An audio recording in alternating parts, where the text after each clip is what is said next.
randomly saying shit. I don't know why I got up here and all of a sudden I got hit with onset drowsiness. Ooh. Yeah, no. It's probably the weather. What is up, guys? Well, hello. So, 3, 2. Oh, yeah. Oh, God, that was loud and crisp. That was super loud and crisp. We even, I think, clipped the microphone with that one. God, maybe this will wake me up. Ooh, root beer flavored. I love it. Root beer. So So this week, going down my throat. That's kind of weird. Oh, yeah. We'll go with that, though. We changed that microphone placements today to see if we can fix some of the problems we've had a little bit in the past. Hopefully it fixes it. We'll see. We'll find out. I need no swig. Yeah, another swig. Now, what's this one called again? This isn't Black Rifle. This is not Black Rifle. This is Bum Energy. It's made by a company called Raw. And it literally tastes like straight root beer, but it's an energy drink. It's got the equivalent of a 12-ounce coffee of caffeine in it. Ooh. So, you got a favorite root beer? Favorite root beer? Is it Mad Dog? Was one of them or probably Barks. Barks? I'm a big Barks man. What's the one everybody likes? Mug? No. Okay. I don't know. I only know Barks and Mug. Barks and Mug. There's not your father's root beer, but that's alcoholic. Yeah, I'm talking about like the most generic. I can't think of what it's called. Barks? Maybe Barks. Barks? It's probably Barks. I don't drink root beer. Or is it Mug? I don't know. I know when I was in Boy Scouts, we did this 50-miler hiking thing out in New Mexico, and there was this cantina, and they served root beer. And we were literally playing, it was like the Wild West, playing cards, drinking root beer, and just like talking. And the bartender guy was like, I know you guys are playing Western, but like if you flip that table, you're kicked out. And we're like, okay, we won't do it. We will. No, we won't. So this week, speaking of Westerns, because that's my that's what I was like. That's my good segue, right? Yeah. We were talking about the 2015 film called Sicario. It is a 2015, just like I said, American crime action thriller directed by Denis. Can you say his name? I don't even know how to say it. I can't. Damn it! I want to work with this guy too. Say it the best you can. Denis Villeneuve. Nah, he's never going to hire me. Written by Taylor Sheridan in his screenwriting debut. Now, Taylor Sheridan is the guy who was the sheriff in 2 or 3 seasons of Sons of Anarchy, and he famously asked to be written off the show.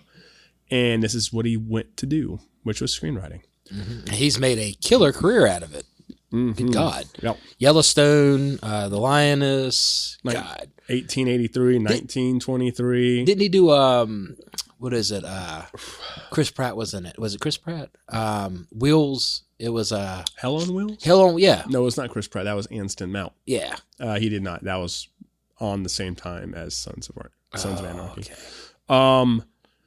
The film stars Emily Blunt, Benicio Del Toro, I got that one right, and Josh Brolin. The film follows a principled FBI special agent who is enlisted by a government task force to bring down the leader of a powerful and brutal Mexican cartel. This film was selected to compete in the Palma de Oro at the 2015 Cannes Film Festival. It began a limited release in the United States in September 18th of 2015, followed by nationwide release October 2nd of 2015. The runtime is 121 minutes. The country of origin is the United States. The language is English with a little bit of Spanish in it when you watch the film. The budget was $30 million. The box office was 85.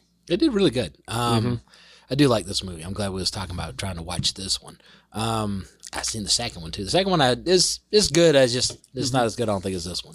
It's not as good. I like the opener of the second one pretty good because he just walks into that interrogation room in his shorts and his flip-flops. I'm just like, yep, that's an operator. Alejandro. No, that was Josh Brolin doing that. Oh, I'm sorry. Yeah, I mixed that up. I haven't seen, was it that one called Day of the Dead or something? It's right here.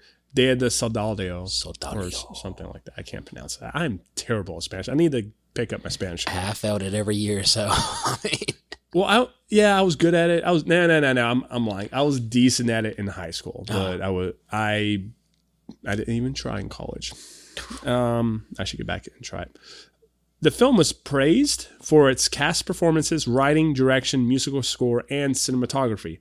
The film was nominated for Best Cinematography, Best Original Score, and Best Sound Editing at the 88th Academy Awards. It also earned a BAFTA nomination for Best Supporting Actor, Best Cinematography, and Best Film Music.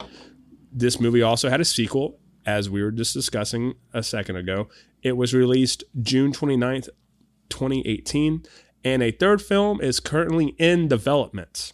So, you kind of already talked about it, but what are your initial thoughts? Oh man, like I said, this is one of the movies I really do love. So it's kind of good to watch it. I think this year alone, I think this is the third time I've watched it. Just Third time, yeah. Why so many times? They just was on. Okay. So, I mean, like, it'd just be on, and I'd be like, hey, it's on, so let me watch it.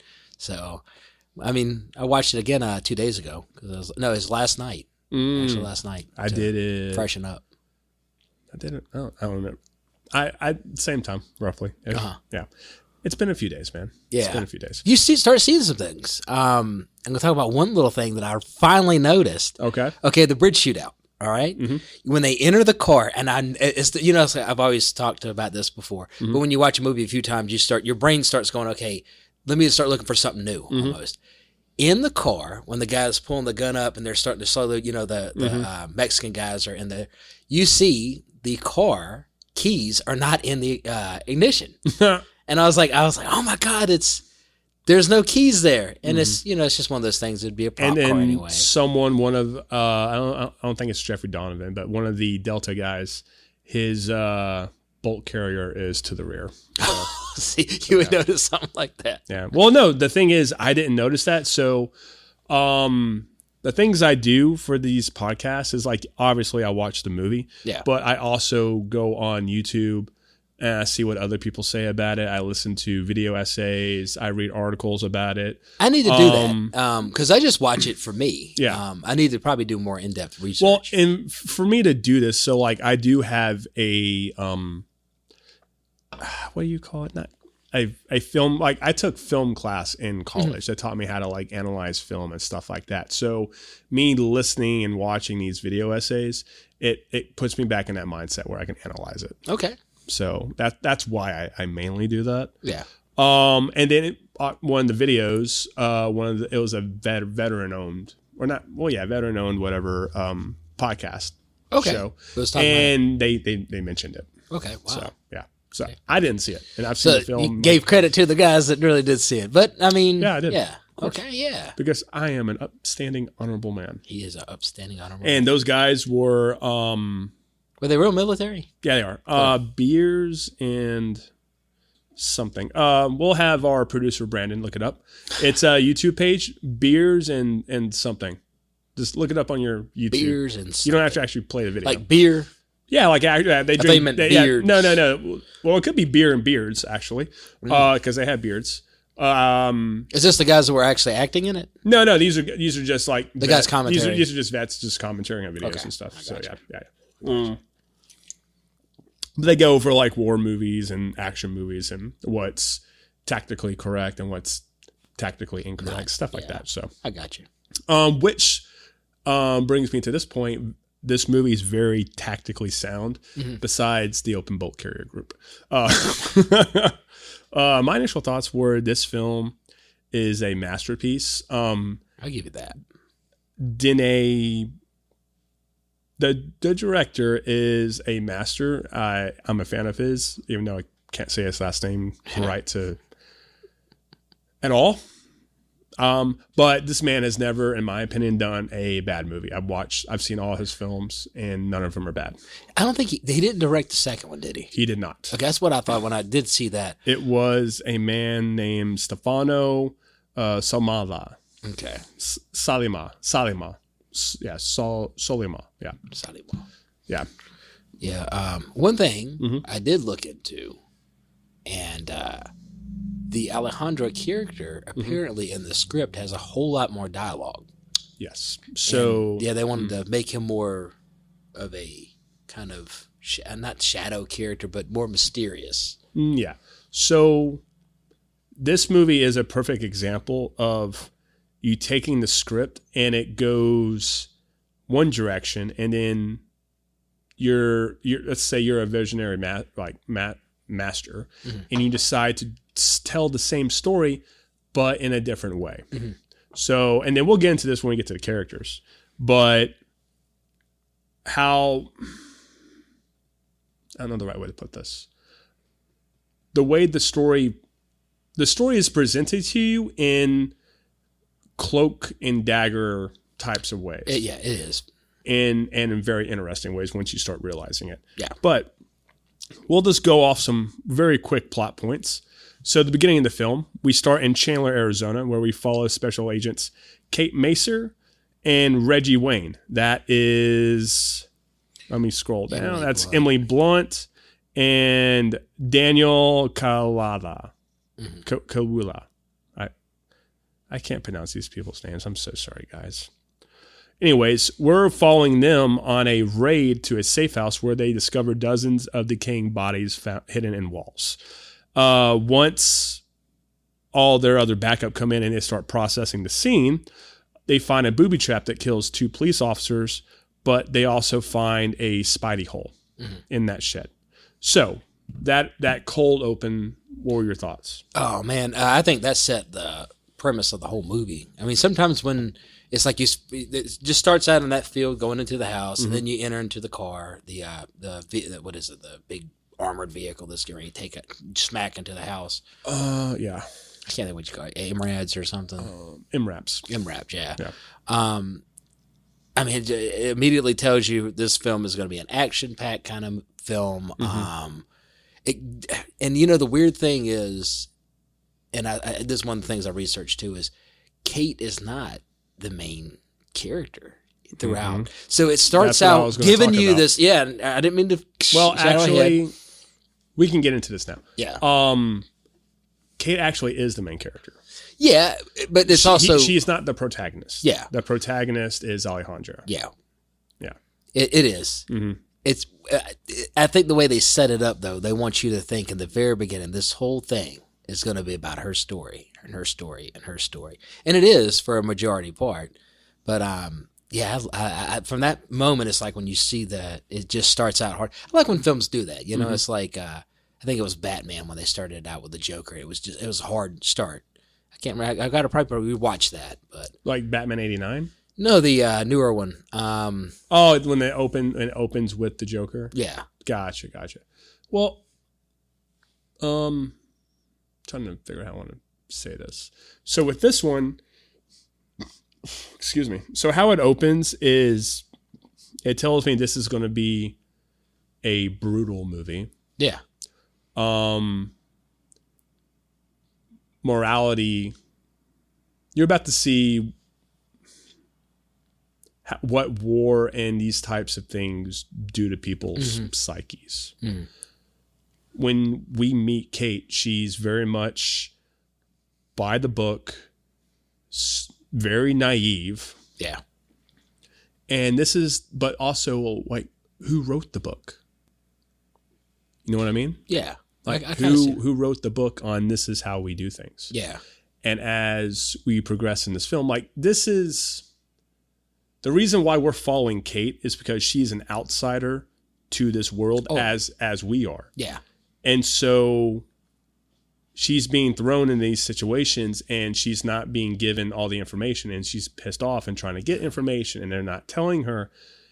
And that's one of the key things that makes this film very unique, and you actually start putting yourself more into Kate's shoes. Yeah. Because if this was a stereotypical action thriller crime film, what would we be doing? We would be following Alejandro. We would see his family being killed. Yeah. We would see him buying guns, getting training, and then he links up with the FBI or the CIA, and then we see Kate come in as just like the novice. I can hang with the big boys character. No, we're not doing that in this film, folks. Yeah. It's a good way to throw that spin on there early on. I mean, even from the very start, when you start seeing the bodies, and the one dude, that's what I think. If he just would have went, I mean, you gotta think about it, like the cartel and all. If that dude did not shoot that ball, maybe they would have found the bodies. Let's just be honest, because I mean that's their job to inspect. But man, that opened that thing up a whole lot quicker. That hole in the wall, and then they're pulling see the bodies. With my research, that's what they were trying to do. But like for me, just watching the film with no research into it at all, I thought they were like going in just looking for straight drugs. That's what I did too. Or when I first saw it the very first time, I thought, they're going in, they're going to be busting I thought it was like a drug raid. I didn't think anything to do with like a Mexican cartel. Yeah. Even Sicario, which I mean, I just thought that was when I first saw it. I thought that's just like some name that they just put. So I was like, okay. The very first time I was like, okay, they're coming in and they're looking probably for a tunnel or they're looking for drugs, and then there's nothing there but bodies. I was going to trap door. I was going to look up this one thing, but it's all good. We'll continue on. All right. So let me ask you something. Yes. They never said really, or maybe I missed it every time I watched it. Did they ever say why the bodies were there? Were they people like politicians? They never said why, but probably they were the owners of the house, or they were people who were trying to get out of the life, or probably people who somehow. Yeah, and they just killed them and put them in a wall. Put them in the wall. Yeah, that's what they do. They hide money in walls. Yeah, drugs. They'll hide drugs. They had bodies. Do I have any practical knowledge of that? No, but I've seen it in so many movies. Yeah. All right, so from that part, we get to the head of the FBI, like section division chief. They're all sitting down, and they're bringing in Josh Brolin's character, and you don't know what's going on. Like, and that's the cool thing about this film is this film is all about ambiguity and gray morality. So you don't know he works for the CIA, but you're probably inferring he's working for the CIA. But again, we're going off of Kate's perspective. That's why she is our main character, and that's like the definition of a main character for film or books or anything is it's the character you're following through the story. This is your person's lens into this world. Doesn't necessarily have to be the protagonist. Yeah. A lot of the times, the protagonist and the main character are the same person. Every now and then, they're different, though. So for this film, they are different. And it makes the film way more interesting, too. Oh, yeah. Because as you're going through it, we get to the Josh Brolin character, and it's like, yeah, sure, let's get you on. And she's like, yeah, let's do it. Let's take these people out. Because she is still in that naivety that she's like, okay, yeah, so I get to play with the big boys today. And then also get the real people responsible. Yeah. And you still are. Yeah. You're getting the real people responsible, without a doubt. The real people, You're going to the head of the snake. Exactly. And then we get to El Paso on the Army base, and then you're with all the Delta operators. The Texas Rangers. And I just realized that after this viewing of it, one of the Texas Rangers is actually one of the bad guys in one of the seasons of Yellowstone. So I thought that when I saw it just recently, because I just recently, probably a few months back, I started watching Yellowstone. Yeah. And then I finally got a chance to finish it. So we watched some of them.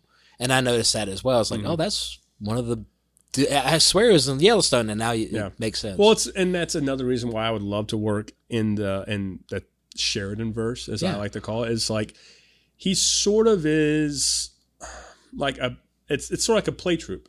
Whatever people he hires, he tries to bring them back for something else, and I love that about the man. That Indian girl, I can't think of her name. She was in Yellowstone. She was in Wind River. She's like in about everything. Oh, Kelsey. I know what. It starts with an A for her last name. Yeah, but I know what you're talking about. Yeah, I don't think she's Indian though. You don't think she's Indian? Oh, no. She plays Indian really well though. Are you talking Native American or are you talking Native American? Oh, I thought you meant like no in India feathers. My bad. Yeah, my bad. I'm so used to saying Native American now. Yeah. Okay, so we get to the briefing with the Delta operators, the Ranger, well, not the Rangers. The Texas Rangers, CIA personnel. And then this is where we meet our protagonist and the most interesting man of mystery in the world. Mm-hmm. I don't have a Dos Equis. What is it? What is it? They always used Stay thirsty, my friends. Stay thirsty. Yeah. Well, he used to do the beer commercial, and they would always say Antonio Banderas. Oh yeah, I used to love that. I'm like, that's Benicio Del Toro, dude. Del Toro, guys. Yeah. But it was so like we meet Alejandro, and he's not dressed like the rest of these people. He's in a suit. Mm-hmm.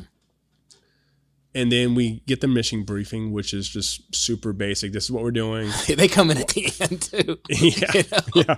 Well, I love Jeffrey Donovan in his little cameo role. Like he plays an operator just so well, and that's how we are. We are. Well, I'm not an operator, but I was in the Army. We're very like just nonchalant, just like, oh yeah, those are gunshots. We're not in the right part of the world here, guys, but all right, let's just do this.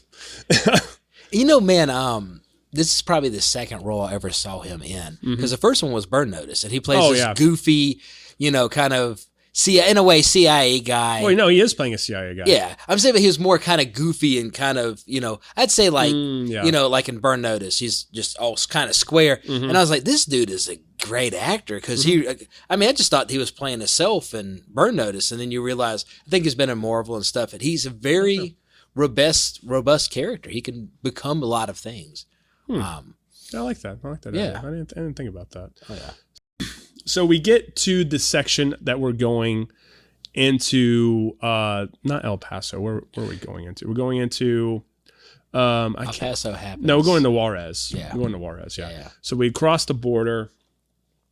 We're with Kate's perspective right now. Again, they're talking about the Mexican cartel. They're showing us this beast, right? Yeah. Well, no, they're not even showing us this beast. And that's one of the cool things about this film is they're talking about the beast. And they're showing the heads cut off. And they're showing what this beast does. Yeah. You're seeing, headless bodies. You're seeing bodies that are hanging off of rooftops and things like that. They blocked off a section of the border so you can just go down the road. Yeah. And then once you're over there, she's looking around. She's never done this before. And that's another thing about this is like they don't tell her why she's even there. Yeah, I know. It's kind of funny that it's just like, you want the job? Okay, and they always tell her, what is it? Just watch. Yeah, just watch. Observe is what they say. Just observe. Just observe. It's like, you're just coming along for the ride. And she don't want to be there for the ride, No, she wants to be an active participant in this. And she's just being reactive the entire time. And she's like trying to just ask Alejandro, because Alejandro at this point sort of being like a very lax mentor in a way, to her. It's like, you're about to see and hear things that won't make sense. Yeah. Just go with the flow as best as you can. And she's like trying to figure out like what's going on. And he just makes this great comparison that's just like, hey, you're trying to ask me how a clock works. Let's just watch the time. Yeah, let's just watch the time. Yeah. And it's all because they're trying to not tell her this one. They got to keep her in the dark. Got to keep her on. Yeah. Not even that. Like, well, yeah, because they're risking. They're risking she. Yeah. Well, even later on, and I don't mean to jump ahead, but no, you're good. It's like when she keeps thinking, "Oh my God, I'm going to get in all this shit and all this stuff," and then her commander, she's sitting in the office with him, and he said, "Look, this is what's happening here." He said, "Is not by elected. They're by elected politicians, not appointed. Everything you're doing, even though you think you're coloring in outside the lines, you said the lines is moved." Yeah. At that point, I thought that character would be like, "I get it. This is a bureaucracy thing, so I can literally do, and if these guys are doing whatever the hell they need to, I need to just accept that." And she still didn't. That's the thing that pissed me off about her character. Well, this is the thing about her character is like she's by the book. She's very by the book, and what she's seeing, she just doesn't. It doesn't make sense to her. Like she's used to the language of like ones and zeros. Oh yeah. And these people are speaking 3 and 4. Yeah. It makes no sense to her. Yeah. At all. Oh yeah. But yeah, no. So we get across the border. She's seeing things. She's hearing things.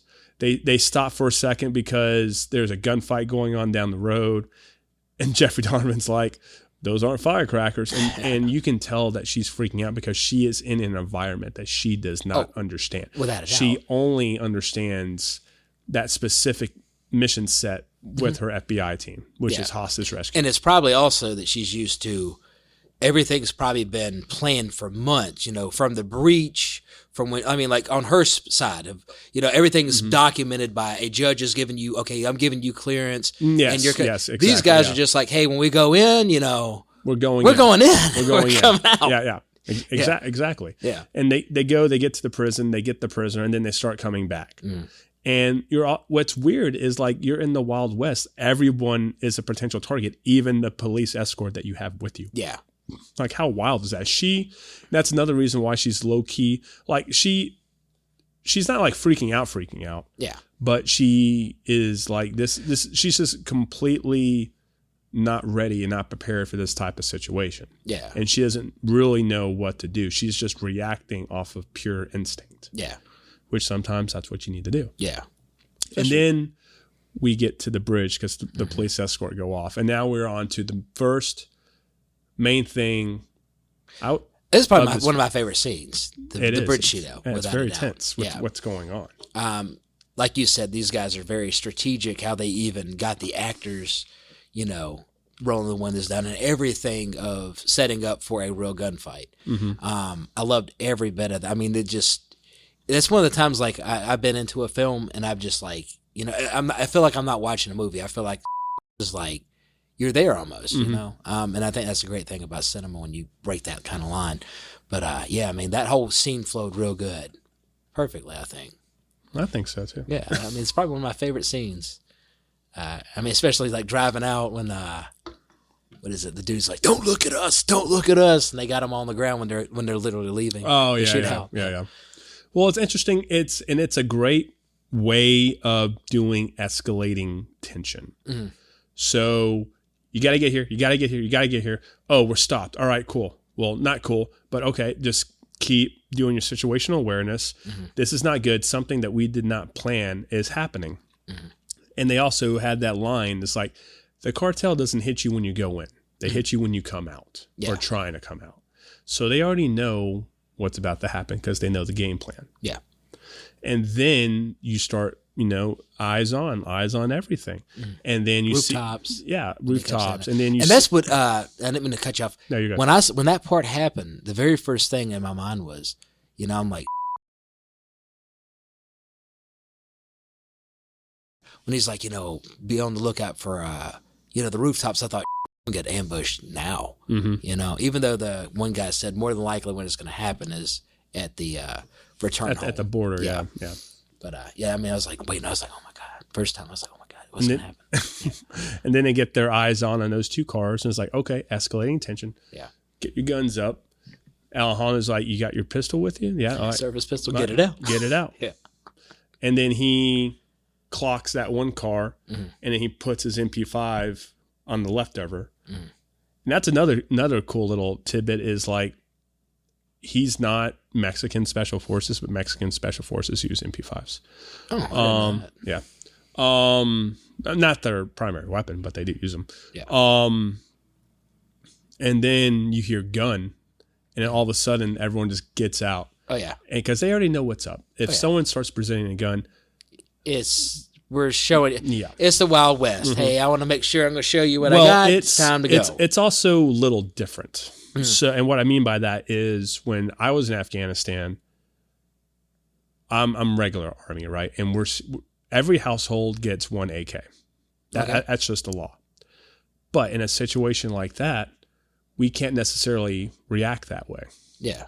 We have to wait till they literally fire upon us. Yeah. Because it's black and white in the regular Army. Yeah. But when it's CIA, something like that's in between the gray area, you can just immediately go out there. Oh yeah. And I mean, it's also like it shows that first kind of opening part. It shows this kind of bipartisan that Mexico knows what's going on. They're cool with it. America knows what's going on. They're cool with it.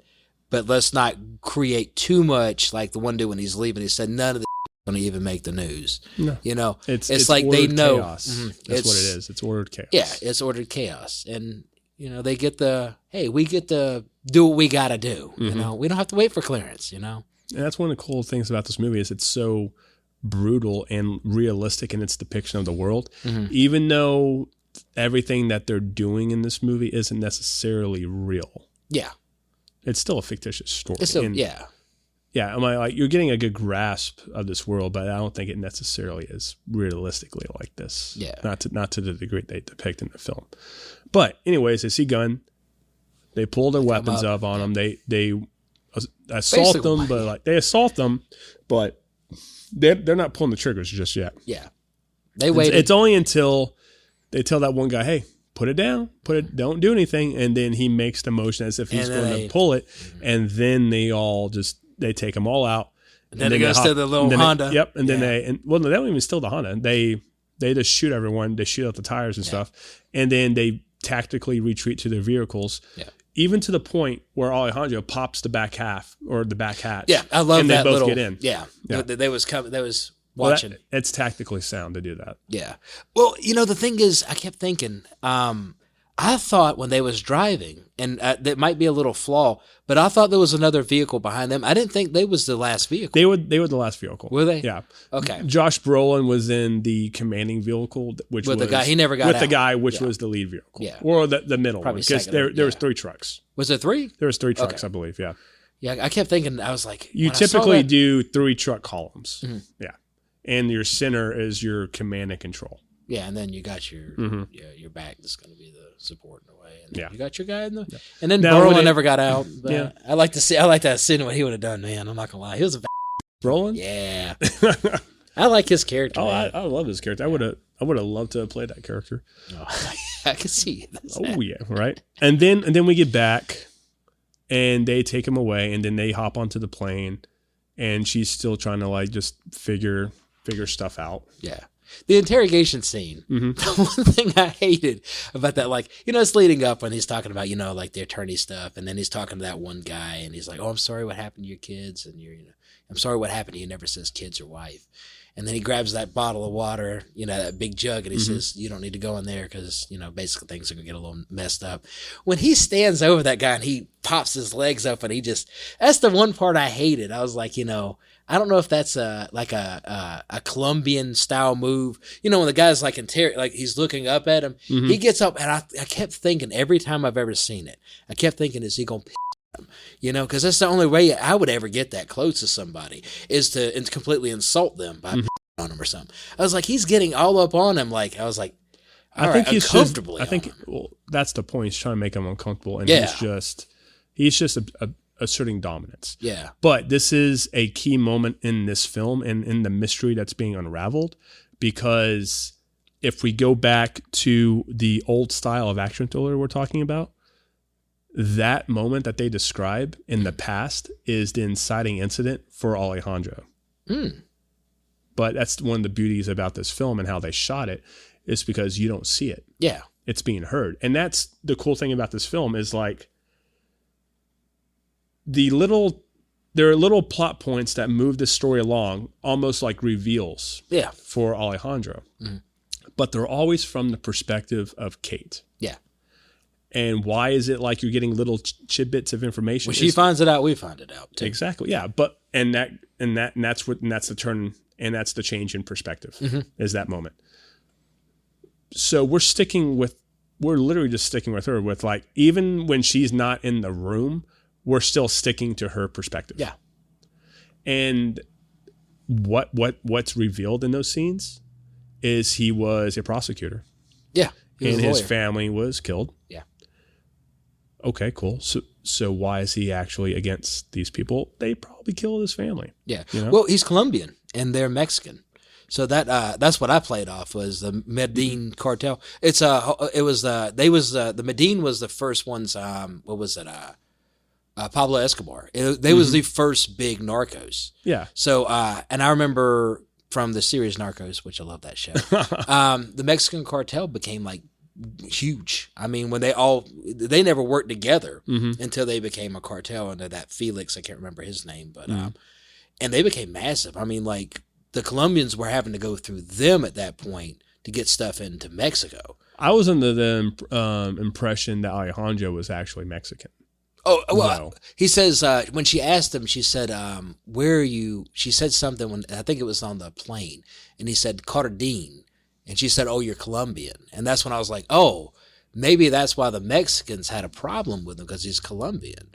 But I may be wrong. He could be Mexican, and he just was working maybe for Mexico in Colombia. I think that's how I took it. Because I couldn't figure that part out. Because if he's Colombian, why would the, especially like a Juarez cartel even be able to get to him or his family in Colombia? Yeah. He'd have to have been living in Mexico. Which, I mean, that might be a little plot twist maybe they didn't even think of.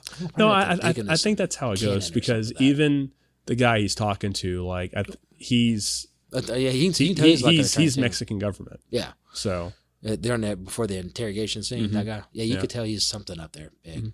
And I just love that bit with Josh Brolin. It's just like, hey man, you can tell us. No, I'm not going to spend it. No habla español. No habla Inglés. Yeah, exactly. It's just he looks like, all right. And he just sits on the table. You're going to see a friend of mine, and we'll see if you see different. Yeah, exactly. And then he walks in. It's like, help. He's like, why are you asking me? Why are you looking at me? Yeah. You said no habla Inglés, right? Exactly, yeah. Yeah. That dude was weird, too. And then we get further on down into the film, the script, and then I would say the next part that like really like the cavern shootout, well, not that, not even that part. Yeah, I would honestly say John Berthel. With the bar. Yeah. And or how did you think about that?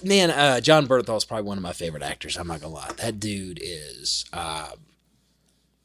I'd love to work with him one day, just because I think he's scary good. I mean, he becomes characters.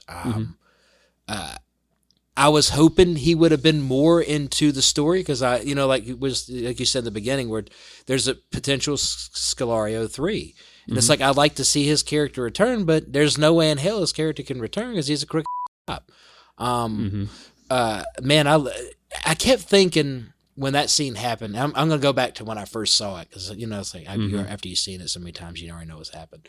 And I was like, okay, so maybe this character is coming in at a point he's going to be like an ally to these guys. But then it's like you realize the setup is she had to go enter the bank, and then you realize he actually is working for the cartel, doing this whole money thing. Man, I love this character. And when he pulls, it's like, I hated that when he pulled all this stuff out, he's sitting on top of her trying to get ready to get laid. And then she looks over and it's like, dude. And she sees the armband. The damn armband. Yep. Which ironically, we have the same color. I know. Why you think I wore orange and black that night, just in case? Oh, man. Pull that stuff out. Somebody be like, I'm wanting to fight you. Exactly. No, I hated just that little bit. I was like, oh, man. I thought that was a very expertly written scene, and even a transition from the bank outfit, because and what's cool is like Taylor Sheridan's writing. He's making little bitty, like, he's making lines, not callbacks, but like foreshadowing stuff. You know what I mean? Yeah.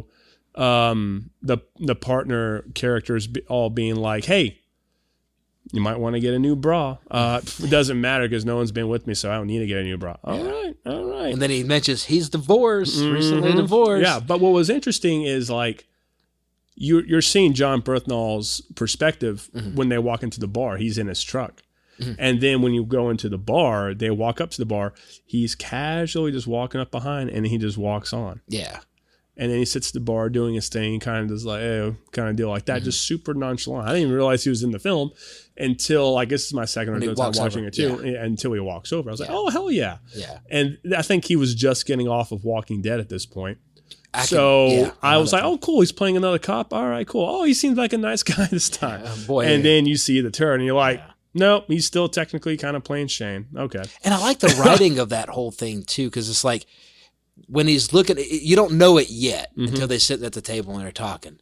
But when she looks over, it's like he's looking at her like, I've seen you before. And then she said that, with when the friend comes over and he's going to buy him beers, he says, her friend Reggie's like, he saw you play baseball. So it's like the cartel was so smart. They literally like dug into who the hell she was, is going to put somebody that would be in, worked with Reggie, and I love that whole writing. And then it's like, it ties it in that she's even been around him at the softball game. And it's like, oh man, that's why I kept thinking, I was like, this is going to be a cool character. And then you find out, you're like, oh man, he's trying to kill her, And one thing I love too is like, for that one scene when Benicio Del Toro when she was like, oh, I was sleeping with my hitman. It's like, no, he's just trying to get information, because you could tell when he was squeezing her throat, he didn't want to kill her. He didn't want to kill her. Yeah. No, he's just trying to get information. Yeah, and it led up to that. Yeah, but this is also what you're seeing is like you're seeing all these other characters deal with violence and dealing with like doing violence, and like they don't really want to do violence because they haven't committed to doing violence. But when you look at Alejandro, he's committed.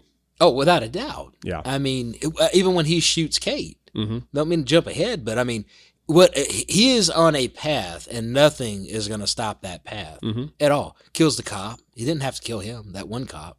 Sergio, whatever. I forgot his name, but like we'll get to the cop in a second. Yeah. That's an interesting perspective, because if I thought he would be more of a character. And there's a point to that. Yeah, there's a point to that. Why you just see him in the day in the life, and it's a subplot. So we can just talk about it now. So there's three perspectives that I see in this film. There's Kate's, there's Alejandro's, and then there's his. Now, why is that? You're seeing a woman who is literally being broken down and showing the reality of the situation of this war on drugs, this war on the border. You're seeing Alejandro, a victim of this war, completely changed, completely on mission. Oh yeah. No humanity. Yeah. And then, so you're seeing two different perspectives of two different worlds in a way of the war, right? And then you're seeing the part that's related to it, but almost like it's not related at all. Like you're watching this and it's not related. He's a cop. He goes to work. He comes home. We know he's probably working for the cartel or something. I had a feeling from the very beginning. We don't know actually what he does, Yeah. And you find out in the film when they're doing the assault, he's just a driver. Yeah. He's just a mule.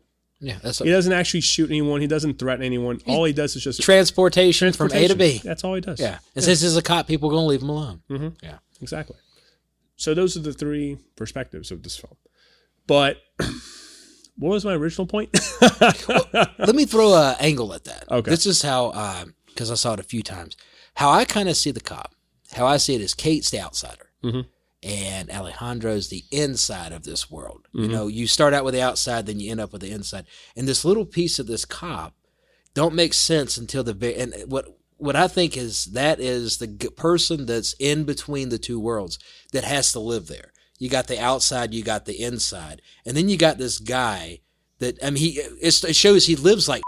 I mean, basically, he's got money, not like big money. He makes decent salary, I guess, in order to keep his family up.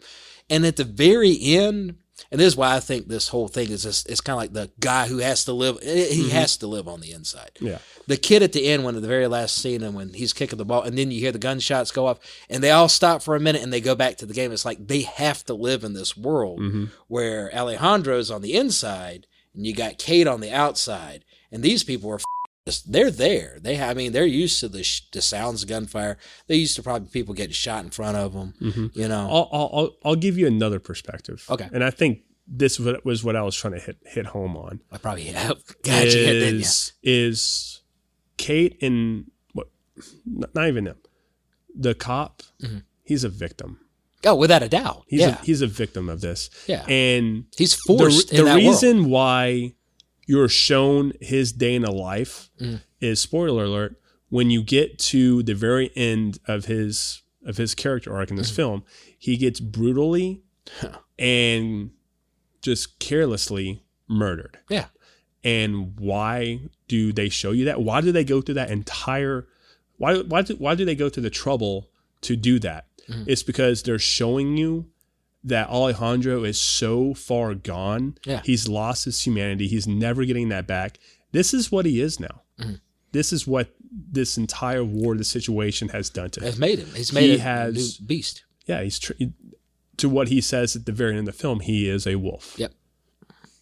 And he is only for his mission. Yeah. And that's revenge. Yeah.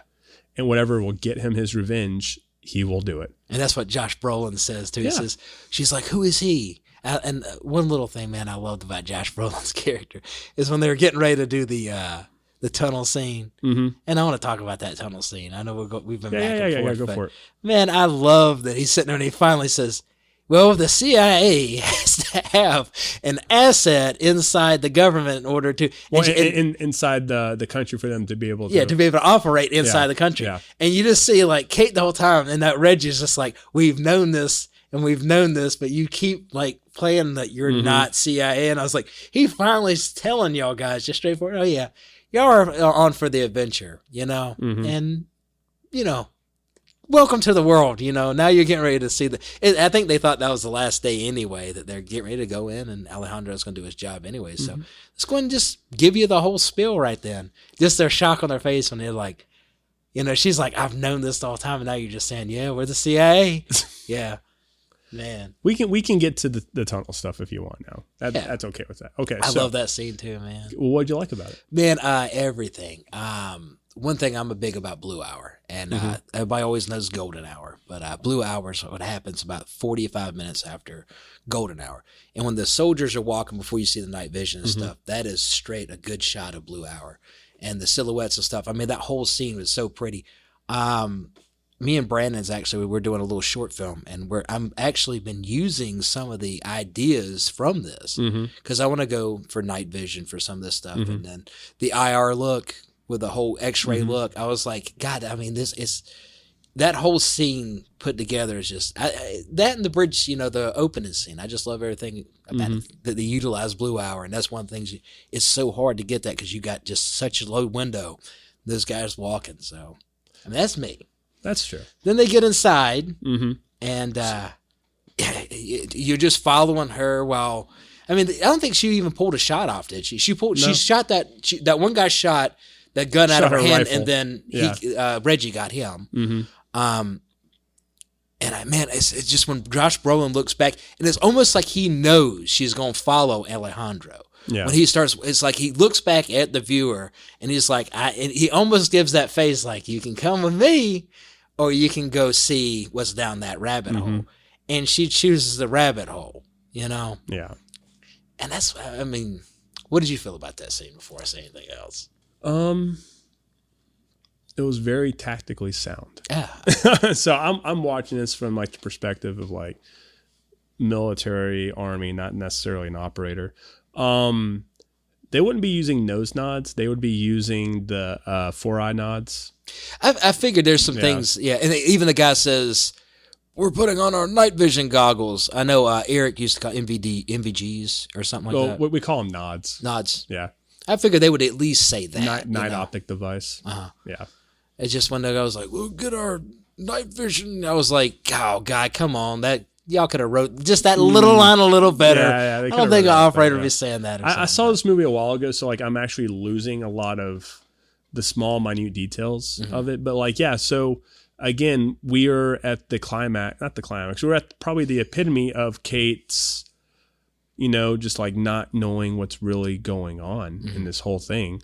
And we're following her perspective in the tunnels. And that's another thing that this movie does really well is less is more. So it's like you see these operators just going ham on these people, but that's also part of the point is like before when they were on the bridge, they were like, okay, so what's our ROEs? Yeah. Rules of engagement. Yeah. And they're told, do not fire unless given some indication that you're about to be fired upon. They're going in Mexico. They don't give like what you need to do. Kate, at that point, this is the very beginning of the film. She's like, okay, that sounds about right. Like that's what we do in the FBI teams. Okay, cool. And then they get to that point, and the Delta commander is asking Josh Brolin, hey, what's our ROE? It's like, okay, cool. I can finally tell you now. Weapons free. Yeah. What weapons free means is kill everything you see that's not a friendly. Yeah. And also, it's like them two wasn't supposed to be there. Remember, they chose to come. Yeah. So I love that part of the writing too. It's like they're trying to make her feel almost comfortable in the beginning. But at that point, it's like, you ain't supposed to be here anyway. You chose to come. Like the one Delta dude says, just don't shoot my people. You know, when they're going in, you let us do our job. Don't you shoot at my people, you know? And I was like, okay, you're not supposed to be here anyway. They're going to allow you to tag along. So they don't give a at this point. They don't care what the bureaucracy is. They don't care about their feelings or anything. No. You know? And you even see Kate's and her partner's perspective. They're both like, what the You're totally not supposed to do this, because they are so by the book. Yeah. I mean, even that dude, he's an Iraq war veteran, but he became a lawyer. Yeah. Like even when they're doing the detainee scene, and we can go back to that in a second, you know, he's lawyering them, and they finally get some information. They're like, okay, cool. Yeah, we can keep doing this. And then they walk on, and Josh Brolin's like, lawyers. But yeah, so it was interesting. So like, you know, we're down in these tunnels, these caves. And that's another cool thing about Taylor Sheridan's writing is these plots are not very complex. No. But it builds them very well. But what we're really watching is character development. And that's what's interesting about these films. So yeah, we're down in these tunnels, and you know, we're her perspective. We can't see anything. It's very chaotic. A lot of rounds are going off. Bright muzzle flashes are happening, so you can't really tell what's going on. I loved how they did that too. And this is how war is. It's very, very chaotic. And then, you know, her rifle gets shot out of her hand, and then her partner takes the guy out, and she checks her rifle, and she probably sees the round is literally inside the action, so the weapon's inoperable. Yeah. So she drops it, and then she pulls her sidearm. Pistol, yeah. And then everyone's going down a certain tunnel, and for whatever reason, she decides to go down this tunnel, because during that op order, they're creating a diversion for Alejandro to go embed himself. Yeah. And so she goes down that tunnel that Alejandro goes down. And why is that? Because she has to know. She has to know what is going on. She needs answers. He's that closure. She wants the truth. No, well, not even that. She wants the truth. Yeah, not closure. She just wants the truth. She don't like it. No, That girl does not like it. She does not like operating in the black. Yeah. She has to know what's going on. She would be a regular army person without a doubt. So, but anyways, we get there, and then that's when we see the cop. Yeah. Alejandro takes out the other guy, does not take out the cop. And then he shoots Kate, because Kate's about to like just stop him. She fires. She's drawing on him. Yeah, she is drawing on him. Yeah. And then he just pops her without hesitation in the vest. Yeah. And it's like, that's the last time you'll pull a pistol on me. Oh yeah. Oh yeah. And you can see that fear at the end of the movie. Almost like, I loved it when he starts slowly turning around. I just kept thinking, I was like, he told you don't do that ever again, girl. You're going to go do that. And this is what you're seeing systematically, just how brutal this guy is, and how just like how lost he truly is. Because in this point, he's shooting a law enforcement. He's shooting one, and he really likes shooting one too. of his teammates. Yeah, exactly. And even like at the end, he said, you remind me, and he says it multiple times, even when he saved her from John Bernthal's character. He's like, you remind me of somebody special. And then he finally says at the end, you remind me of my daughter. And you sit there and you start thinking about that, and you go, he would put a bullet in you for his, even as much as he sees so much of his daughter that's dead, in order to fulfill the mission that he has put himself on. And why is that? Because at the end of the day, you're not my daughter. Yeah. I've got to go avenge her and my wife. Well, not avenge. He's getting revenge. It's different. He's not avenging. He's not avenging. He's revenging. He's not an avenger. He's a revenger. Exactly. So at this point, he's in the car with the cop, and they're driving off to the house. And then Kate climbs out of the tunnels. Smacks the hell. And Josh Brolin, and he her up, and then Kate's partner's trying to like get him off. And Delta guy's like, no. Yeah, y'all two have played nice with you. Yeah. Now you're gonna at the. This is our world. Yeah. Yeah. You don't know what's going on. Yeah. You shouldn't even been here. Period. Anyway. And then this right here is the perspective change, because this whole time, our perspective is Kate's. Yeah. And it only becomes him. And then we get the reveal. Mm-hmm. And the reveal is Alejandro will work for anybody, Mexicans, anybody, Colombians, whoever. It doesn't points matter. Him in the direction. Whoever will point him in the direction of who killed or who beheaded his wife and dropped his daughter in a vat of acid. Yeah. And from that point of view, our perspective changes, and now our perspective is on Alejandro. And now we are now on the traditional action crime thriller sort of style of movies that we've all seen. Yeah. What'd you think about that? I love, like I keep saying, my favorite scene. This film has so many of my favorite scenes. I mean, across so many films. I love that when he gets in there, and I kept thinking, I hope he shoots the kids and the wife. I was like, so many times I was like, you cold-hearted bastard. I am, but that's just one of the things I was sitting there when I first watched it, I was like, oh man, he's going to go try to give this guy, he's been this whole time, and he's going to take this guy, like when his request is, don't do it in front of my boys. And I was like, oh. And then when he sits back and he says, it's time to meet God, and I was like, oh man, I know what he did. And then it reveals them all. I was like, yes, I love this bad guy. For man, I am a cold-hearted bastard. But, I mean, he's setting it up. Those kids will come back for him for revenge, and they're going to have, I mean, seriously, they'll have a whole army behind them to get him. So, I mean, you got to take them out. And the wife, one thing I loved is even though the kids didn't speak English, you could tell she did. Because when he said the daughter, she was like, and you just see, I mean, that's when I was like, yeah, I hope he gets them all. And he did. Well, it's also great just tension building because he's taking out a couple of the guards with suppressors. Yeah. And then he's just casually walking up. And leaves the housekeeper. And this is another interesting thing about how we're changing perspective too, is because again, Kate doesn't know the cartel. No.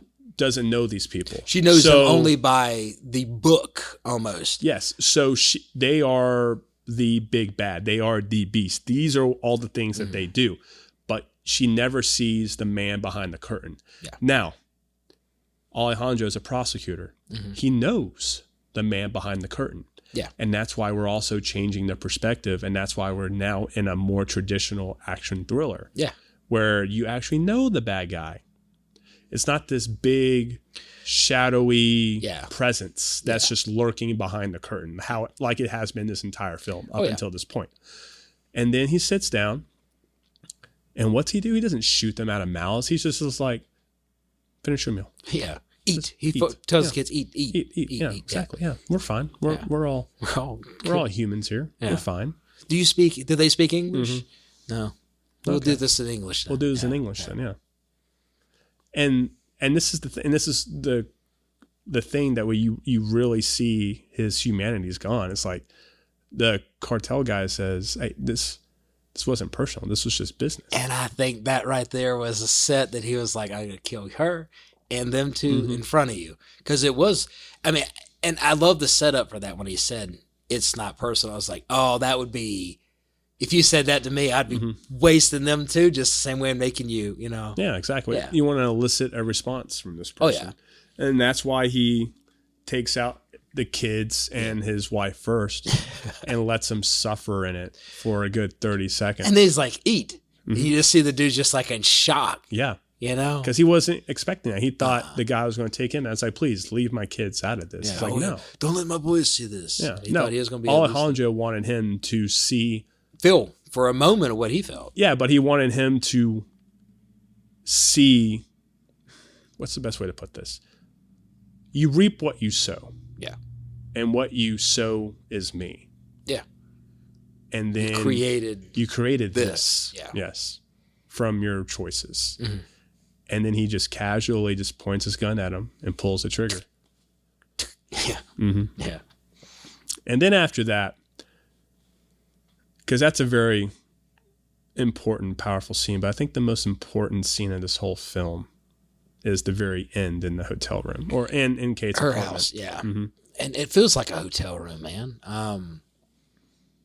You know, when she took, I think she took, what's his name there, didn't she? John Berthnall. And Yeah. It felt like it was a hotel room, but that's where she lives. That's where, Yeah. Well, and that's another thing when we go back to that scene in the bar. There's something that's crucial about that scene is you finally realize, oh, this is where Kate lives. Yeah. She's just not here for like a quote unquote deployment. No, this is where she lives. Yeah. That's so what obviously she knows me. John Berthnall. Yeah. Obviously her partner knows him because all these law enforcement people know each other. Yeah. And that's why it's so just crazy that he tries to do this. Is he uses that to his advantage. Yeah.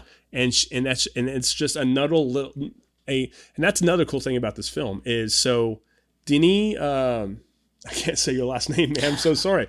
He likes to use color in certain colors in certain scenes because it's the next major plot point to pay attention to. He's think about that. very particular with yellow. Okay. He used yellow for Blade Runner 2049. God, And you see it in this film too, and shades of yellow too. Yeah. Is like the desert, shade of yellow. Yeah. Cold open, and you start to learn something. The border, shades of yellow out there again too, right? In her apartment with John Berthnall, this is another shade of yellow that you're about to learn. Yeah. Too. And then we keep moving on. Like the detention center, all the lights. Oh yeah. Hard yellows. Yeah. Hard yellow. So he uses yellow to subtly be like, you're about to be given some information. Okay. I never thought about that. Yeah. Well, him and Roger Deakins. And again, Roger Deakins shot this film amazingly, beautifully. Yeah, probably one of the best cinematographers in the industry right now. So. I love all his stuff that he does. Oh, yeah. Yeah. He's big about, man, he likes still tungsten lights, which is cool. Yeah. But yeah, back to this scene. And this is the end of her journey. And honestly, the end of her dehumanization, the end of her naivety, which is you have to sign this paper to make all this legal. But what if I don't? Yeah. Well, you could be committed. You'll be committing, but I will kill you. And it's heartbreaking because this character has been like a mentor character to her, even though he already shot her in the chest. Yeah. And she's freaking out that he's even there. And she just like, you can see on her face that she would have never have chosen to do this if she knew what was going to happen. No. In the very beginning, when they asked her, do you want to do this? Oh, you can tell that was, for her character, it's just, this downhill the whole time. If she would have known any of this, she would not have gone. And he even says it. You need to move to a small town where the cops, you can be a real cop, where the, law is the law. Yeah. Well, she is, for lack of a better term, a small girl, small fish, trying to play in a big pond, and she's not ready for this pond. Yeah. And he's been showing her incrementally along the way, you are not ready for this. You are not built and he says for it this. The very first time they get ready to go into Juarez, when he's asked about, the why. You're asking how a clock works or watch works. Just worry about the time. And just watch your and observe. American ears won't be able to understand what's going on. Yeah. He already knew it. I want to talk about this real quick, and then we'll get into our favorite section in a minute. Okay. If we would do it different. But her character, and it took me to the last watch because I was like, I hated her character, and I hated her character because I'm like, from the beginning, this is supposed to be a strong female character that's FBI. She comes in, about gets shot. Her whole world, starts with these bodies being found and stuff. And I always hated her character until I just recently watched it. And I realized for the writing aspect, and I may be wrong, but I think he did what a horror would do. It's like when you go, don't go in the woods, don't go in the woods. You have to have this character where you sit there and you go, she's seeing stuff that she can walk away, really. When it gets to the boss, I thought that's going to be a pivotal moment when her boss sits her down and is like, okay, bureaucracy is saying, you can, everything that you've known, you can go way outside the lines and you are not going to get in trouble. And then she's still playing good girl the whole time, you know, and I thought that was going to be a pivotal. I really thought at that moment it was going to be, I'm getting on board. And I think it's a writing thing where that, you know, it's like I'm saying, like playing off of a horror where you go, you're going to go in the woods. Why are you going to do that? You're going to die, you know? And you keep thinking this character is going to be at that point changed, but she doesn't. And it leads to this great ending of, she's still so naive. She's literally getting ready to get her head blown off. When he's here, gonna make it look like with her own gun. Did you notice that it's her own gun? Yeah. I didn't. Yeah, he had the glove on, and I was like, he is ready. This man is ready. And I was like, you're still literally. You have seen this world that you never want to be in, and you're still questioning. At the very end, just sign the paperwork. And your day is over. You can clock the hell out and go home, you know? Well, it's not, I wouldn't necessarily say it's her naivety at that point. Yeah. I would say it's her morality. She has morals. She does have morals. He doesn't. Oh, without doubt. Well, and that's the thing. And that's another like little sub-theme about this film. It's morals versus none. Yeah. That's what this whole film's about. And you're seeing how not having any morals can potentially be very destructive to someone who does have morals. Oh yeah, without a doubt. Like she isn't being resistive to him because of her naivety, because she knows what's going on now. Oh yeah, she's being from day going into war, especially from here. It's not that she's being naive. Like she knows the whole thing, what's going on. That she thought this was done. Yeah, and now. You got to sign off. And now you have to sign off on this, and it really is done. And she goes, no, like I'm not gonna do that. What we did was highly illegal, and I'm not about that. That's against my moral code. And he goes, that's totally fine, but this is what's going to happen to you. Yeah, and he even almost did. I think if I'm right, he asked her once, he asked her twice, and he gives her the pen. And it's kind of like third strike, you're out. That's when he gets over and he gets the gun up to her. And you could just tell he is giving her as much time as she needs. Because I think that's also that character. I mean, when she's dead, it's signed off anyway. I mean, realistically, they'll get somebody from the department to sign off if they got to put a gun to Reggie's head, you know. But it's like you see he still has this kind of feeling for her because there's this big bad murderer and he's still giving her time. I mean, at the table, he gave them time and he plugged all them all, you know? Yeah. And I think that's also showing this very calm killer in a way. And I can't remember the second film as much. Maybe we need to watch that one day. But I think he's calm in that one too. He's just a very... Well, yeah. So... he is a man who knows himself now. Yeah.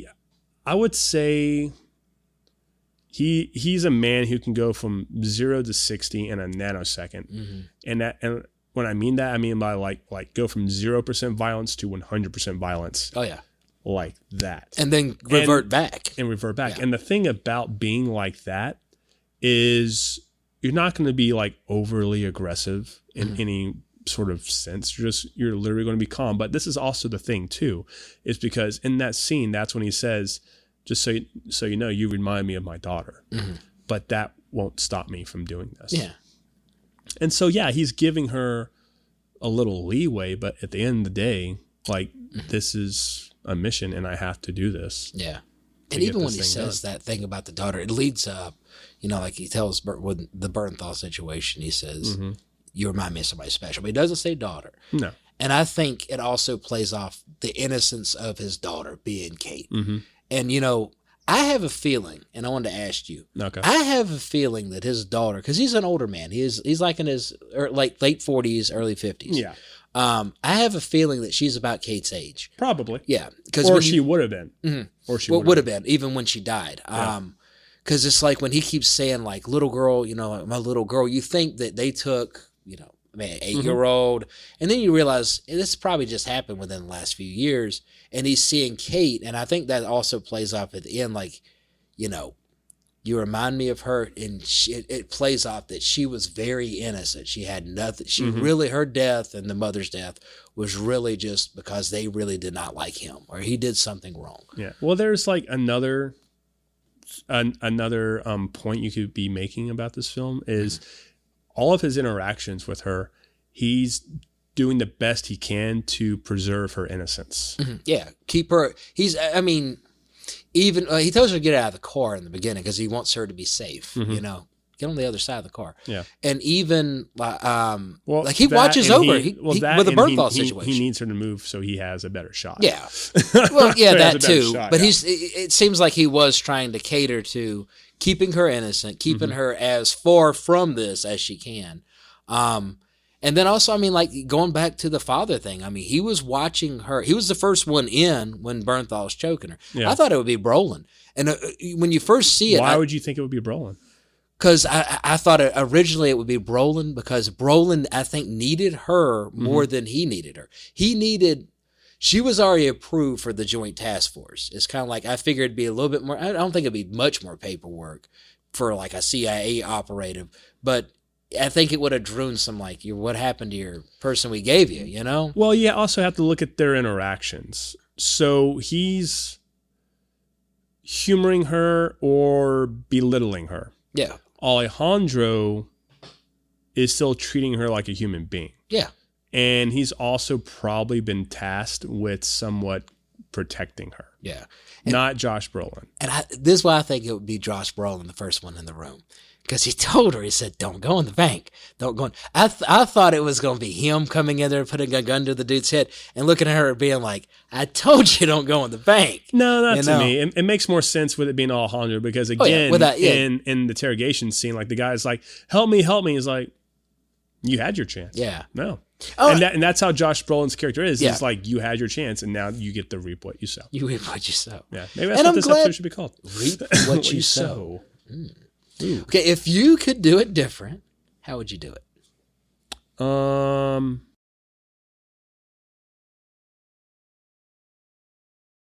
right, so we're in the apartments, and he has the gun under her chin, and like you have a call to make, and so she ultimately decides to sign this thing, and then he says the line. And I think it's very important to notice because this is essentially her character.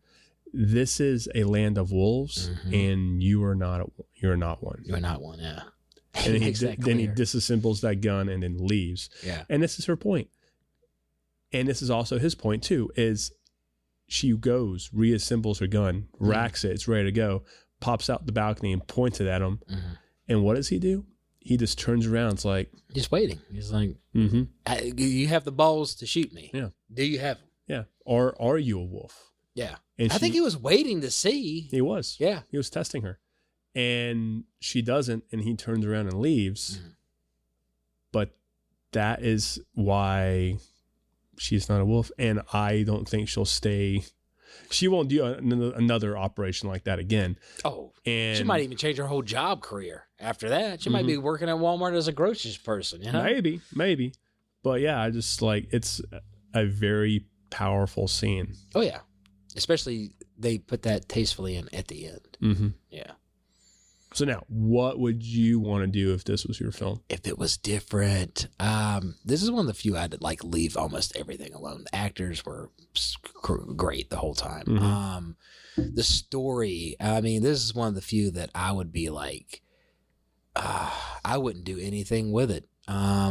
I'm trying to think. I was going to try to ask you to see what kind of ideas came off you, because I've been thinking the whole time, because I know that's one of the segments we always talk about is how would you do something different? If I had all the money and let's just say I had to do something different, right? It wasn't Sicario. Here's the script. You got to do it. I probably wouldn't have cast Benicio Del Toro because I wouldn't even thought of him playing that role, you know? I never would have thought of him being that strong of a character in that role. Josh Brolin, that's what I'm saying. The way they did this film, it would be hard to, I love everything about this film. But if I had to do it different, Well, I'd probably play off Narcos. Well, the TV show. Let's say this. I mean, like, we've never had a situation like this before. Well, maybe we had with one of the things we've already talked about. But you can say, like, there's nothing I would do different to it. Like, that's okay. There's nothing I would do different to it. You can say that. I wouldn't say it's a cop-out. If you asked me, though, if I didn't watch it, like, last night, I would have been bashing the hell out of her character. Because, like I said when we was talking about it before, I started looking at it like a horror. Like, her character had a role to keep fighting this whole opposition, even when she was told.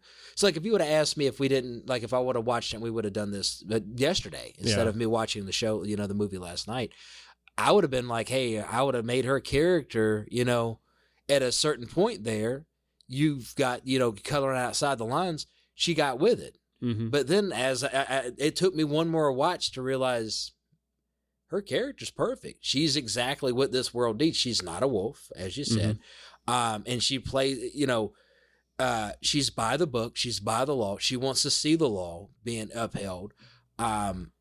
I mean, that's one of the, like I said, if we would have talked about this a week ago or yesterday before I watched it, I'd probably be like, hey, I'd be redoing her whole character design, making her more of, at a point, seeing that there is, a line that does get crossed in the real world where, factions or something are like, hey, it's okay to fix this problem, and you're going to have to do it by any means necessary, being very violent. I would have probably made her get with it, but I also thought it was a very interesting choice, and you don't really realize this, but like in the beginning of the film, she's wearing a blue shirt that's very just like clean and crisp, and by the end of the film, you see she's wearing a gray shirt that's dirty and filthy. It's got a bunch of. I didn't even think about that. And honestly, it's sort of it's an image that shows her character. Innocent and gray. Well, yeah, from innocent to gray. Yeah. And it shows, how she has been sort of torn apart from being in this operation. Oh, yeah. And she'll probably never be the same again. Oh, yeah. Especially being attacked by a fellow law enforcement. Yeah. I think that probably really screwed her up more than anything. Oh, yeah. Was somebody that she went to see play, softball, as she said, really liked, brought him in her house to screw him, right?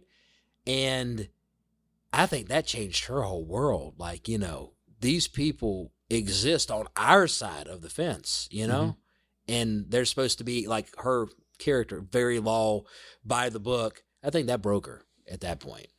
Yeah. How would you do it different? Or would you say the same thing? There's nothing I would do different, guys. It's not a cop-out answer. It's just an honest answer. And we'll probably come across those movies. We will come across a few movies where it will be like that. Yeah. That's totally okay. Yeah. I mean, we'll probably come across movies. I guess we have too. Like, I'm going to take it like Bloodsport. I redo the whole damn thing. Oh, yeah, exactly. But let's do the whole thing all over again, yeah. No, with Sicario, there's nothing I could do different. Now, what's really cool is this is the first of a unofficial neo-Western trilogy of Taylor Sheridan's. So this was the first one. The second one is Hell or High Water. That's what I was thinking of, Hell or High Water. Yeah. What did I say before? High Wind or something? I don't even remember. Okay. And then the third one. And who's in Hell and High Water? Is it Chris Pine? It is Chris Pine, Jeff Daniels, Gil Birmingham, I believe is his last name. Who's the old guy? What is it? Hold on, wait. They're in the, God, we need to probably watch that one day. We can. When they're in the diner and the woman, she says, nobody gets a damn. I don't know who that is. Oh, okay. No, I'm saying the man character, the older Western dude. Oh, yeah, that. He was, is it just Jeff Daniels? No, it ain't Jeff Daniels. No, it's not Jeff Daniels. Why would we say Jeff Daniels? Bridges. Jeff Bridges, thank you. It took me a minute to realize. Yeah. Yeah. So I kept thinking, I thought he wrote that one too, Hell or High Water. He wrote that one. He did not direct it. Yeah. And then the final one in the trilogy is Wind River. Now that one he wrote and he directed. Yeah. And that's one of your favorite films, isn't it? It is. I actually did a bunch of scenes from that film in acting class. And you got me to watch it. I know Casey watched it. Casey watched it? Yeah, because you came by and you was talking about it. Okay, cool. And he watched it. And that's when I was like, okay, let me watch it. And I've watched it a few times. Yeah. It's a good movie. Mm-hmm. And it's kind of like thinking about like this and Wind River. I didn't realize that's his first three. Yeah. It's like he wants you to open your eyes to the world. Even Hell or High Water. Does. What was, I forgot the plot of that one was the mother was basically sick. They're robbing banks so they can buy the house. So they're robbing particular banks because they are essentially robbing them of their house. Mm-hmm. And so they're trying to use the bank's money that's robbing them to pay off their house. Yeah. That's sort of a to that bank. And it seems like in those first three, I didn't know that was the first three kind of scripts he did. Mm-hmm. And I guess you kind of see like in Wind River, it's, the Native Americans, as I say, Indians, are, the people, they're disappearing. Nobody gives a Nobody really gives a He does is he is opening up a window to worlds that people don't really know that much about. Yeah. He did it with this one with the Mexican border and the drug war that's going on. Beast.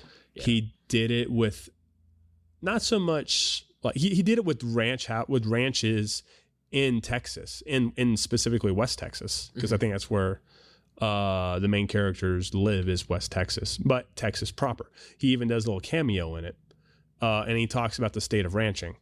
And then in Wind River, he talks about the disappearing. Nobody cares. Disappearing. Yeah. No, it's just like not.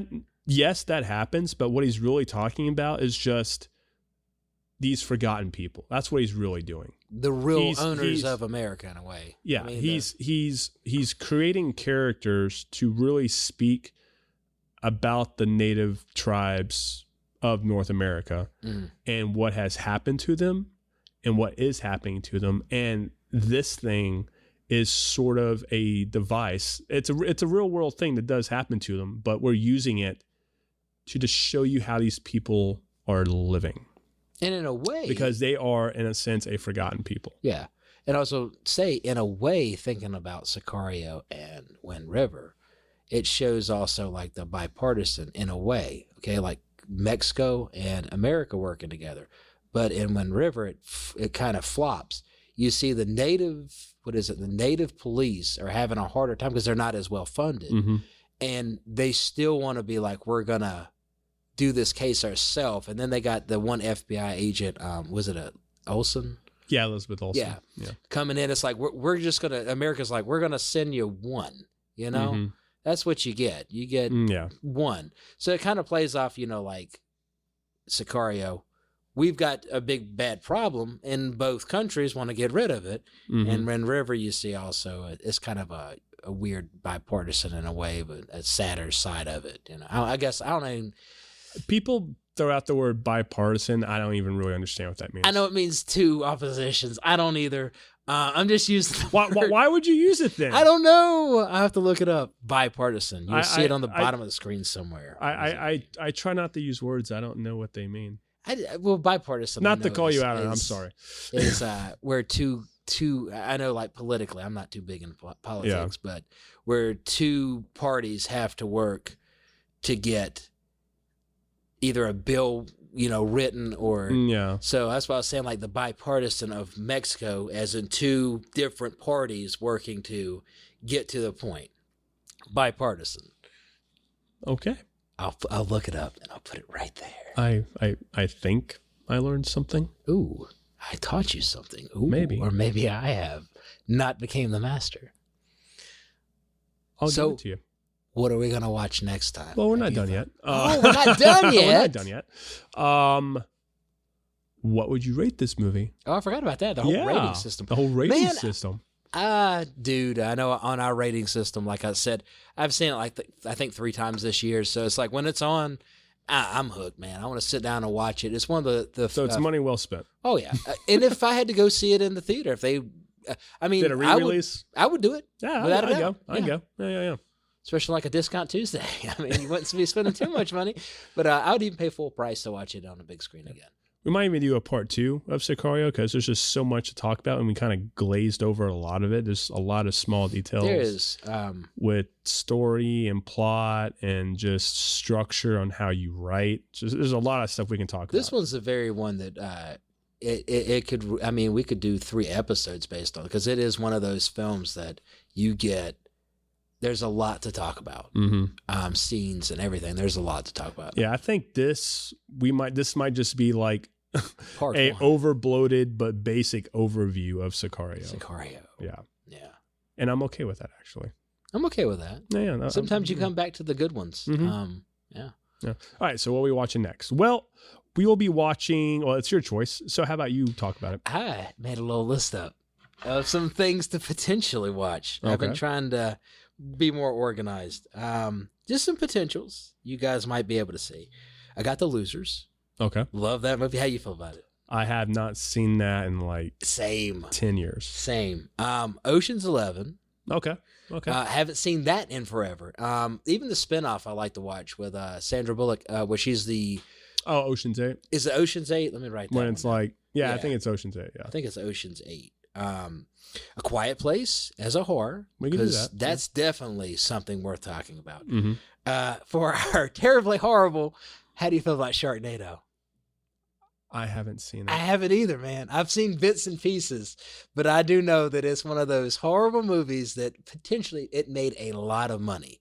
So True, it is. would you be maybe plan a we could do that terribly awesome movie? Yeah, we could do that one at some point. I got if we're going that route at some point, maybe we should list all the Sci-Fi Channel originals, like the good ones. Yeah, from I like didn't think about from that. the aughts. Yeah, I didn't even think about that. Because they did, man. They made had some really interesting, good, like low quality, but like surprisingly good, really well. And then, honestly, around Sharknado time frame, they just became. But it made a lot of money. But not in a good way. 12 Monkeys, potentially the original, and not the TV show. All right, I've got a few. Code 8. I got Wind River. I did write that one down. Okay. Meet Joe Black. Abraham Lincoln. Vampire Hunter. I do remember that one. That movie. I do remember that one. But that's some of the notable ones that Well, what are we watching next week, though? What do you think? I already know what we're watching next week. Oh, we are watching next week. We are going to watch The Creator. There you go. I've been waiting for him to say it. I kept thinking, I was like, okay. I was like, hold on, I got some notable watches. Now, The Creator was 2019 or 2020? 2023. 2020. Okay, damn, it's newer. I thought it was. This is the first time you went to the theaters to watch it. Yeah. I didn't. This is the first time I'm going to be watching it, so I should say the visuals are beautiful. They got away with so much because I know off the top of my head the budget was $80 million. Yeah, and they shot it with literally a Sony Ajax 3 or something like that. It was the FX, I think, 3. FX3. Yeah. It's basically a off the counter kind of $2,000 camera. Yeah, $2,000 or $3,000 camera. Yeah. And they shot a big budget motion picture with it, and it's definitely a masterpiece in putting all your money on the screen. Yeah. It has Denzel Washington's son in it. Mm-hmm. It's got a lot of notable. Ken Wannabe is in it. Gemma Chen is in it, or Jenna Chan is in it. It's a sci-fi film, and we hope that you will be excited for it next week. I'm looking forward to it. I've only seen the trailers so far. It's amazing in all the best ways. All right. Next week, guys, and we are out.